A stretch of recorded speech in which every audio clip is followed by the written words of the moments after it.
Sekarang ni saya nak muat. Apa-apa? Macam Khairul Amin buka Remayung. Kita buka Dian Malaysia besar. Ini kali ni 2 kali ganda. Bukan 2 lah. Kita boleh berkatakan 4 kali ganda lagi besar daripada galeri yang sedia ada sekarang ni. Semuanya untuk keselesaan akak abang juga. Sebab ramai yang request kat kita kan. Apa bila nak ada lift lah. Orang kata tak boleh nak naik tangga kan. Kali ni bos kita bagi galeri semua dekat bawah akak abang. Production kita pun dekat sini. Bakal dipindahkan dekat sini lah. Jadi akak abang jangan lepaskan peluang. Sekarang ni pun kita punya kempen Raya dengan Dian. Kita nak bagi tajaan, ingat kan tajaan kita?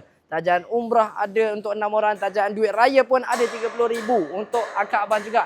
Jadi akak abang jangan lepaskan peluang. Ini Kinabalu. Kalau nak tahu dekat mana, stay tune. Nanti kita bagi tahu lokasi dia akak abang. Ingat, akak abang terus set appointment. Sekarang ni kita nak bagi double promotion. Kalau nak item sampai sebelum raya, datang sekarang akak abang. Ingat nak cari dekat mana? Dia Signature Section 7 Shah Alam Pening Ramadan. Kalimah apa-apa Allah nombor 1.